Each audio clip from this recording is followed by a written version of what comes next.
Paige, a 30-year-old working mom, and I live with my husband, Ian. We had a long relationship before marriage, but we're still lovey-dovey. It's probably because he's incredibly kind, patient, and understanding. He's just a wonderful person. Even someone as stubborn as me, who never wants to show tears in public, can in front of him. When we were watching a movie last weekend. No, he didn't deserve that. Can you grab a tissue for me, Ian? You're really emotional. There's hardly a time you don't cry when we watch a movie together. Here. Thanks. Here, I'll do the usual. Hand?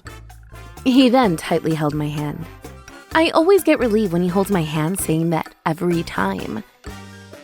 Being with my beloved Ian makes me extremely happy. However, there's one big problem. That's his mother, also my mother-in-law. She had Ian when she was young and unmarried. She was originally a reckless spender, using money she shouldn't have, which led her family to cut ties with her. She seemed to have struggled a lot while raising Ian, so to relieve her stress, she got addicted to gambling.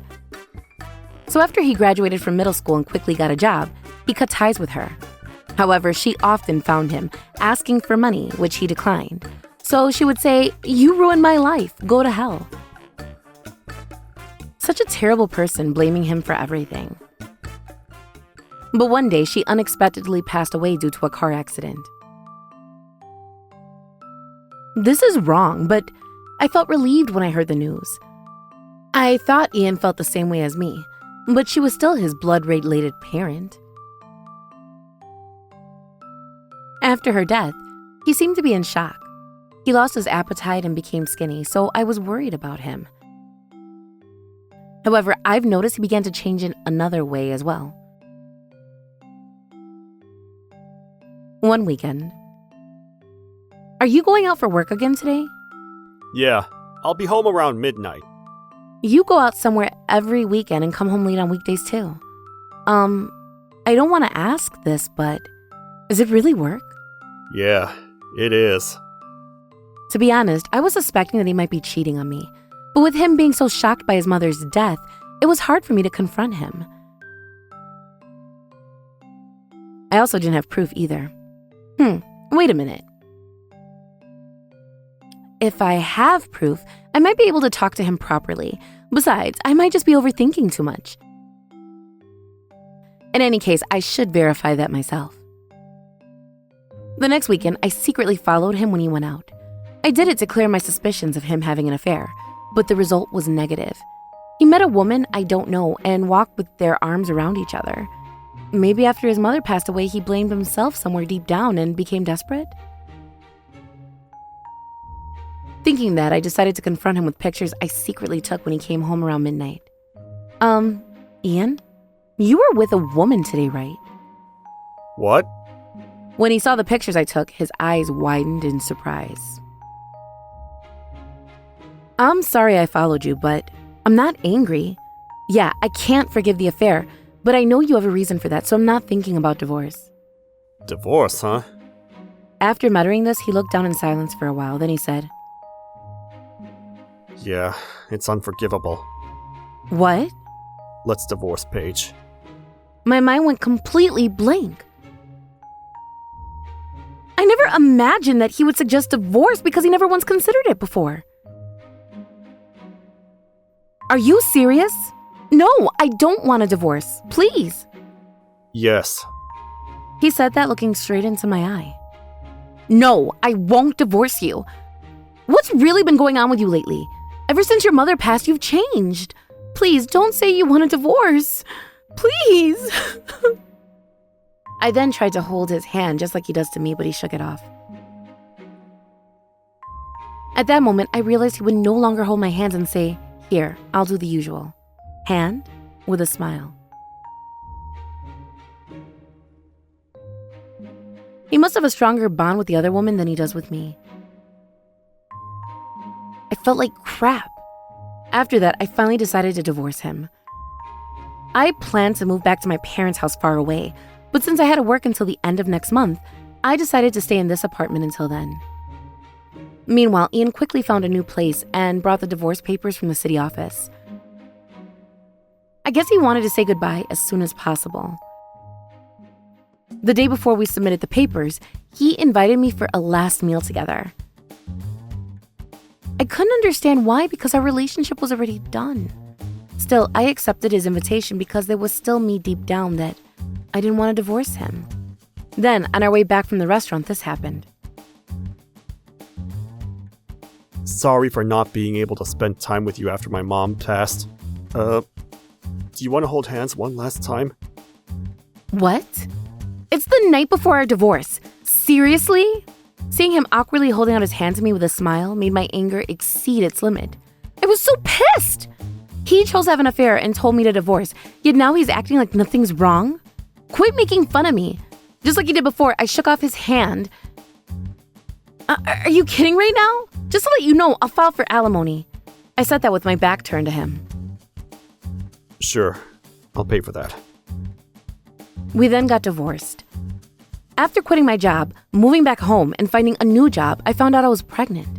No wonder I had missed periods. I thought it was due to stress. I felt hesitant, but I decided to call Ian about this. But the calls didn't go through, and I only heard an announcement saying, "The number you have dialed is not in service." He might have canceled his phone service to completely cut ties with me. This is going too far. I was unsure about having the baby, but no matter how terrible he is, the baby is innocent, so I decided to have it. But since I needed child support, I kept looking for him for several months after the pregnancy, reaching out to mutual acquaintances. However, no one knew where he was since it seemed like he quit his job too. Eventually, it felt like a waste of time to keep looking for him, so I decided to stop worrying about him and focus on moving forward for the sake of the baby. Since then, I've been working hard every day because I need to save money for the baby's future. Then one day, on my way home from work, I received a call. When I looked at the screen, it was one of our mutual acquaintances, and I thought, he must have found out where he is. I wonder, so I answered the call, but, "Hello? Did you find out where he is?" "What? No. Are you serious?" I dropped my phone in shock because he told me, "Your ex-husband passed away a few days ago." I was confused and panicked, but I took a deep breath, picked up my phone, and continued listening. It seemed like Ian had been in the final stages of cancer. Come to think of it, he looked pale and didn't have any appetite after his mother passed away. Oh no.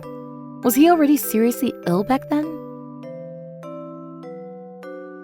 I then asked for the funeral details and attended the service. Seeing him in the coffin, he looked even more skinny than the last time I saw him when we divorced. It was clear he had truly suffered. I couldn't bear to look directly at him, so I focused on his family seating area instead. Wait, hold on. Isn't that the person who Ian was having an affair with? I was so surprised to see the woman Ian was walking arm in arm that day in the family section. At first, I thought they married after we divorced, but then I noticed a small child and a man sitting next to her. After the funeral, I decided to gather my courage and talk to her, but... Hello. You must be Paige, right? She was the one who talked to me first. Ian often showed me your picture, so I recognized you. I'm Melody, his aunt. Nice to meet you. What? Aunt? I was astounded when I heard she was his aunt, so I accidentally said, "So he wasn't having an affair with you?" Yeah, I said something rude. What? An affair? Oh gosh, I'm so sorry. I saw you and Ian walking arm in arm the other day. Plus, you look so young, so I misunderstood. I'm actually 10 years younger than his mom, and the reason why for that was because he looked unwell and was unsteady on his feet. Oh, I see. Oh my god, I'm so sorry. It's no problem. Do you have time now? I found something in Ian's hospital room and want to give it to you. She then took me to what seemed to be a waiting room. Paige, you also knew that his mom was a terrible person who spent money recklessly, right? Yes, she came to ask for money. But after Ian declined, she would yell, "You ruined my life, go to hell." The next moment I said that, I'm so sorry. she bowed her head deeply to me many times. Oh, it's okay, really. My parents and I cut ties with her to avoid any involvement, leaving all the burden on Ian and on you too. I know that it's something unforgivable. She was actually chased by loan sharks for her debt, but after she passed, they came after Ian since he was her only family. So I think he divorced you to avoid dragging you into it. What? Seriously? I see. So that's why. Around that time, he received a terminal diagnosis. He somehow found me and bowed, saying, "I can't cause any trouble for my beloved wife. Please help me." Since everything was my fault, with the help from my husband, it may not seem like it, but he's a lawyer. I told Ian I would pay off the debt entirely. But you know his personality, right? He said he felt bad accepting help for free and insisted on working. So he came to our house every day to help with the child care and housework. Even when I told him it was okay, he still kept coming over. That night before our divorce, why I couldn't hold his hand? Why couldn't I believe in him?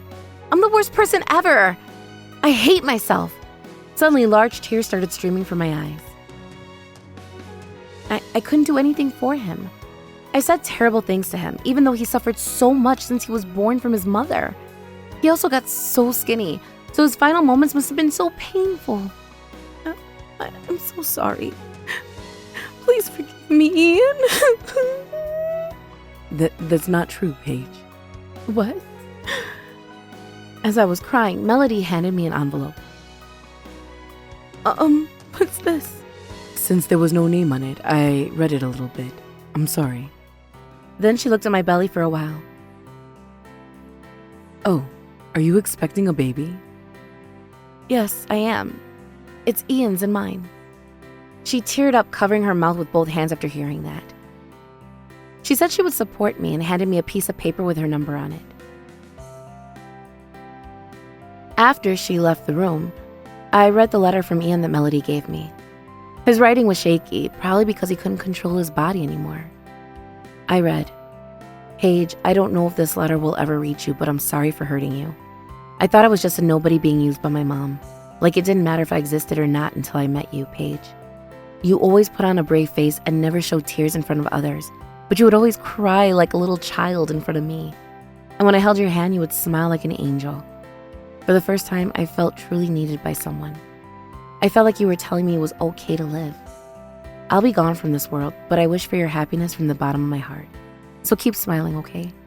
I don't want you to ever think I was unhappy because I was. Really. I was able to get the best revenge on my mom who kept telling me to go to hell by being happy. Serves her right. I may sound greedy, but I wish we had a child together. Imagine the three of us watching a movie and you crying like always and our child gets you a tissue. That would have been hilarious. Oh, sorry if saying this makes things difficult for you." And the letter ended there. Thank you, Ian. I was really happy to meet you too. Hey, look, I'm smiling. I'll promise to keep smiling and move forward. I held the letter tightly and cried for a while at that spot. 4 years later. No! He didn't need to die! Can you grab me a tissue? Again, Mom? You always cry whenever we watch a movie. Here. Thanks, Penelope. You're even more of a crybaby than a kindergartner. I know. Here, I'll hold your hand tightly, Mom. Huh? Why are you crying even more? My goodness, you're really emotional. Penelope is now 4 years old and full of energy. I'm truly happy as a mom. Moreover, Ian will always live on in our hearts forever.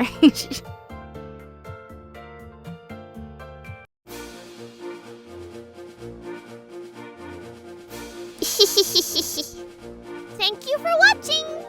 What kind of crazy people will we get to see next? Stay tuned for more!